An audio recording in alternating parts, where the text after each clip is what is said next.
ओशो की दृष्टि में कृष्ण नाचता हुआ परमात्मा, प्रस्तावना वाणी। ओशो ने जीवन के प्रत्येक कोने को छुआ। वो मौन को भी जानते थे और संगीत को भी। वो ध्यान को भी समझते थे और प्रेम को भी।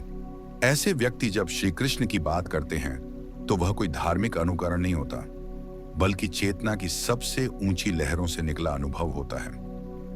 ओशो ने श्री कृष्ण को कभी केवल एक देवता, अवतार या धार्मिक मूर्ति के रूप में नहीं देखा।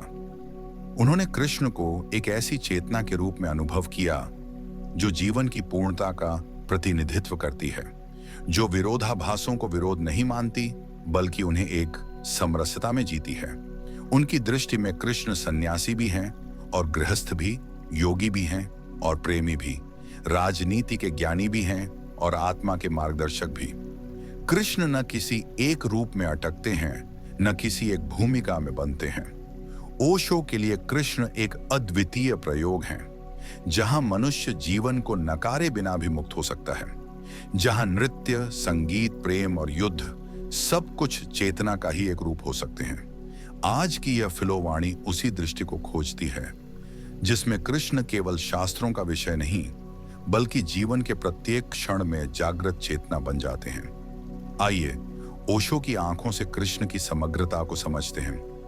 कृष्ण विरोधों की समरसता में खड़ा पूर्ण पुरुष। ओशो ने कई बार कहा कि इतिहास ने हमें अनेक महान आत्माएं दी हैं, बुद्ध, महावीर, लाओ त्से, यीशु, परंतु अधिकतर एक ही दिशा में चले गए। किसी ने त्याग को अपनाया, किसी ने मौन को, किसी ने ध्यान को। लेकिन कृष्ण ऐसे हैं जो हर दिशा में गए और कहीं भी रुके नहीं। वे रणभूमि में भी हैं और रासभूमि में भी। वे गीता के गंभीर उपदेशक हैं और वृंदावन के चंचल नायक भी। ओशो उन्हें पूर्ण पुरुष कहते हैं, एक ऐसा पुरुष जो अपने भीतर के सभी आयामों को जानता है, स्वीकार करता है और उन्हें समरसता से जीता है। ओशो कहते हैं, कृष्ण का सबसे बड़ा योगदान यह है कि उन्होंने यह दिखाया कि मनुष्य जीवन के भीतर रहते हुए भी मुक्त हो सकता है। संन्यास को जीवन से भागने की प्रक्रिया नहीं बल्कि उसकी गहराई में उतरने की कला बना दिया। इसलिए उनके लिए कृष्ण कोई आदर्शवाद नहीं बल्कि प्रयोग की पराकाष्ठा है। ओशो कहते हैं, कृष्ण विरोध नहीं करते, वे सब कुछ को जोड़ते हैं। वे युद्ध को भी स्वीकार करते हैं, रास को भी। वे राजनीति को भी अपनाते हैं, अध्यात्म को भी। उनके लिए संपूर्णता का अर्थ था किसी भी दिशा को नकारे बिना सब में समरस हो जाना।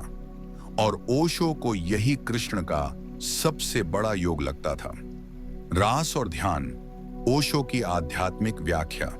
कृष्ण और गोपियों की रास लीला को अक्सर भौतिक या सांसारिक दृष्टिकोण से देखा जाता है, लेकिन ओशो की दृष्टि इससे बिल्कुल अलग है। उन्होंने रास लीला को वासना नहीं बल्कि ध्यान का उत्सव कहा। उनका मानना था कि जब कोई व्यक्ति पूरी तरह जागरूक हो जाता है तो उसकी चेतना संगीत बन जाती है और शरीर नृत्य। ओशो कहते हैं, कृष्ण का नृत्य तब घटा जब भीतर पूर्ण मौन था।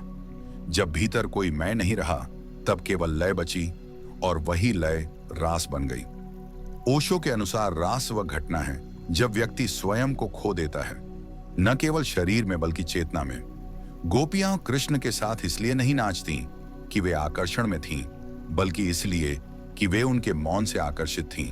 वे उनके शरीर की ओर नहीं बल्कि उनकी ऊर्जा की ओर खींची चली आती थीं। रास ओशो के लिए एक अद्वितीय ध्यान की विधि थी, जहां शरीर और आत्मा एक लय में एकाकार हो जाते हैं। ओशो ने यह भी कहा, यदि ध्यान गहराता है तो उसमें संगीत अपने आप जन्म लेता है, और जब संगीत आता है तब रास की संभावना होती है। रास कोई शारीरिक घटना नहीं, वह आत्मा का उत्सव है। कृष्ण का रास इसलिए ओशो के लिए एक आध्यात्मिक संकेत है, जिसमें जीवन की चंचलता भी है और निर्विकारी मौन भी। गीता, युद्ध के बीच मौन की घोषणा। ओशो के लिए श्रीमद् भगवद गीता कोई धार्मिक पुस्तक नहीं बल्कि आंतरिक निर्णय की महागाथा है। उन्होंने इसे युद्ध का समर्थन करने वाला ग्रंथ नहीं माना, बल्कि उस व्यक्ति की कथा कहा जो जीवन के सबसे कठिन क्षण में भीतर के मौन से निर्णय लेता है। ओशो कहते हैं, गीता एक युद्ध भूमि पर जन्मी, लेकिन उसकी आत्मा में केवल शांति है। जब अर्जुन मोहग्रस्त होता है तो कृष्ण उसे धर्म का उपदेश नहीं देते, बल्कि उसे उसके स्वभाव की याद दिलाते हैं। ओशो ने समझाया कि धर्म का अर्थ बाहरी नियमों से नहीं, बल्कि आंतरिक स्वभाव से है। कृष्ण अर्जुन से कहते हैं, तुम योद्धा हो, तुम्हारा स्वभाव युद्ध है, तुम युद्ध छोड़कर अधर्म करोगे। यहां धर्म कोई बाहरी आदेश नहीं, बल्कि भीतर की सच्चाई है। ओशो को इस बात ने सबसे अधिक छुआ कि कृष्ण केवल उपदेशक नहीं बने, उन्होंने अर्जुन के निर्णय को जागरूकता के साथ जन्म दिया। उन्होंने कभी आदेश नहीं दिया, बल्कि चेतना की रोशनी दिखाई। ओशो के अनुसार गीता वह ग्रंथ है जो किसी को अनुयायी नहीं बनाता, बल्कि उसे स्वयं का निर्णायक बनाता है। कृष्ण और बुद्ध, दो मार्ग, दो दिशाएं। ओशो की तुलना। ओशो ने कई बार बुद्ध और कृष्ण की तुलना की है। दोनों के मार्ग भिन्न हैं, लेकिन दोनों सत्य की खोज में लगे रहे। बुद्ध मौन की ओर ले जाते हैं, कृष्ण संगीत की ओर। बुद्ध आत्म संयम का संदेश देते हैं, कृष्ण आत्म स्वीकृति का। ओशो ने कहा, बुद्ध कहते हैं जीवन दुख है, कृष्ण कहते हैं जीवन एक उत्सव है। बुद्ध के मार्ग पर चलकर व्यक्ति विरक्त होता है, कृष्ण के मार्ग पर चलकर व्यक्ति समरस होता है। यह तुलना विरोध नहीं है, बल्कि दो दृष्टिकोणों का उद्घाटन है। ओशो मानते हैं कि बुद्ध का मार्ग एकदम स्पष्ट है, वह तप है, संन्यास है, मौन है, लेकिन उसमें जीवन का रस नहीं। जबकि कृष्ण जीवन को स्वीकार करते हैं, उसके संघर्ष को भी, उसकी चंचलता को भी, उसके संगीत को भी, उसकी उलझनों को भी। ओशो कहते हैं, कृष्ण केवल भीतर नहीं उतरते, बल्कि बाहर भी लहराते हैं। वे व्यक्ति को भीतर ध्यान और बाहर उत्सव का सूत्र देते हैं। इसलिए उन्होंने कई बार कहा कि कृष्ण अधिक समग्र हैं, उनमें सभी रंग हैं। जहां बुद्ध जीवन को छोड़कर मोक्ष खोजते हैं, वहां कृष्ण जीवन को जीकर ही मोक्ष पा लेते हैं। काम, प्रेम और वैराग्य, कृष्ण की अंतर चेतना का संगम। ओशो ने एक जगह कहा, कृष्ण की महानता यह नहीं कि वे कितने प्रेम में डूबे थे, बल्कि यह कि वे उसमें डूबकर भी निर्लिप्त थे। गोपियों के साथ रास, राधा से प्रेम, सत्यभामा और रुक्मिणी जैसे विवाह, ये सब घटनाएं केवल भौतिक नहीं थीं। ओशो कहते हैं, कृष्ण का प्रेम किसी अपेक्षा पर आधारित नहीं था। वह इसलिए नहीं देते थे कि कुछ पाना है, बल्कि इसलिए देते थे कि भीतर इतना भर गया था कि बहाव अपरिहार्य था। कृष्ण के प्रेम में न कोई स्वामित्व है, न ही सुरक्षा की मांग। ओशो इसे काम का रूपांतरण कहते हैं। उनके अनुसार जब व्यक्ति जागरूक होता है तो काम भी प्रेम बनता है, प्रेम भी ध्यान बनता है, और ध्यान भी परमात्मा की ओर ले जाता है। कृष्ण इस पूरे परिवर्तन के प्रतीक हैं। वे यह सिखाते हैं कि काम को दबाना नहीं है, बल्कि चेतना में रूपांतरित करना है। उनके लिए प्रेम केवल भाव नहीं, बल्कि साधना है। इसलिए ओशो ने कृष्ण के प्रेम को कभी पाप नहीं कहा, बल्कि सर्वोच्च स्वतंत्रता का उत्सव बताया। ओशो का व्यक्तिगत संबंध, कृष्ण केवल विचार नहीं, ऊर्जा है।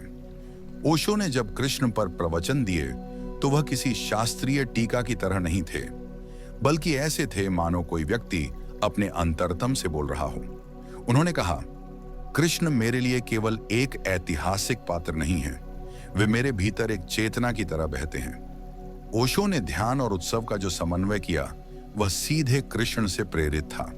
उनके ध्यान शिविरों में नृत्य होता था, संगीत होता था, हंसी होती थी, क्योंकि वे मानते थे कि ध्यान केवल बैठने से नहीं, बल्कि पूर्ण जीवन जीने से आता है। यह दृष्टि कृष्ण की थी और ओशो ने इसे आत्मसात किया।